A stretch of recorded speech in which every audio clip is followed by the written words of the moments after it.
Hey, Coach. Good afternoon. Good afternoon. You have your season coming up, and obviously the exhibition. Can you talk about the mindset of having an exhibition versus a game that counts, and kind of where you guys are right now this week? Well, the NCAA rules allow us to have either 2 exhibition games and 1 scrimmage, or 1 scrimmage and 1 exhibition, or 2 scrimmages, any combination of that. We felt like this year we had a scrimmage last week. We can't disclose who it was against, where it was against, what the score was, but we can disclose that we did have a scrimmage, and we were able to score 80 points in that scrimmage against another Division I team. So that, to us, was important, that we were able to keep our pace going. You know, we didn't keep score, but you know how many points you can go back and learn from that. We felt like with the games against UNLV coming up and UCLA, we needed to get a very athletic team. San Bernardino is coached by Coach Oliver, who is actually a Cal Poly alum, so we wanted to give him a chance to come back up to stomping grounds up here.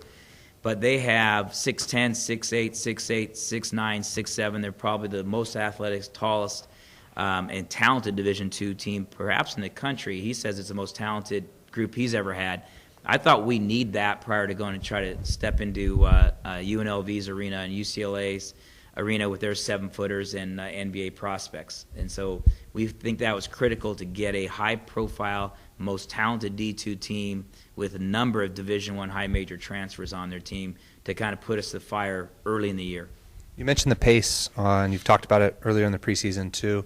How's the transition to maybe a faster paced kind of a game, maybe more possessions going for you guys? Well, what's great about pace, I mean, our whole theme is Thursday night's game is go green, and green means go. I mean, we're going. We're pushing it out. We pushed it on made baskets, and we're not hiding the fact that we're trying to be more aggressive. We're getting it out. We have more possessions. The shot clock has been shortened, and the shot clock never came into play for us last game. Now, I know the same is true with UNLV and UCLA, and I know San Bernardino likes to run and push. So these first 3 games out of the gate, I think that we're going to be tested. It's not a matter whether teams want to run.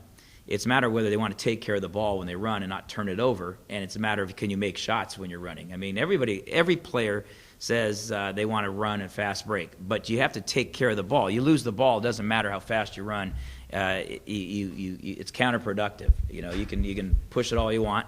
Turn around on the other side is that you take care of the ball. Now you've got to actually make shots, and when we're looking for over 40 minutes having that spurt ability. We've been dying for 6 years to have the talent and the depth so you can run all game and you can shoot the first open shot. We will be a guard-dominated team. How's your health team-wide now? I mean, you've been practicing for a few weeks now. I know Brian was dinged up, and a couple other guys had kind of little nagging things. Where are you guys at right now health-wise? Yeah, well, Brian Bennett's probably the biggest concern health-wise right now is simply his knee and ankle. He was out for a good month, and he's still pretty out of shape, and it'll be another month before he's healthy enough that he gets back into shape. So he had some knee and ankle issues during the late summer. And I think it'll take him a good month to get back to shape. The rest of us are starting the traditional bump, bruise, knee, ankle that every football, basketball, baseball team plays but everybody's cleared to play, and go play. You know, coaches aren't even going to feel healthy for the rest of the year. So I hear conflicting reports. How good do you think this team is? I don't know. We'll find out, and by April 1st, I'll let you know. Because we got a lot of unknowns in the sense of we've got some talent, we have some returners, but you got to do it on the floor.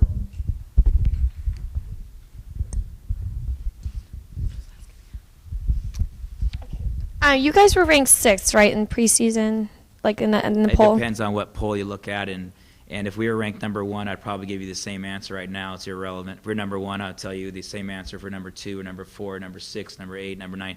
There's not one ranking that gives you 1 point when the game starts. So go ahead and ask the question. Well, my question was just going to be, do you think you should have a different ranking? You know, do you think you guys whether ranked number 1, number 2, number 4, number 6, number 9, I don't think I care about one bit of anybody's ranking in the whole world. So you guys are a pretty good defensive team. At least in the past, you've been number 1 in the division, right? So is that part of the reason why you're trying to like kind of push this more like offensive kind of basketball this year? No, we're not changing our defensive philosophy.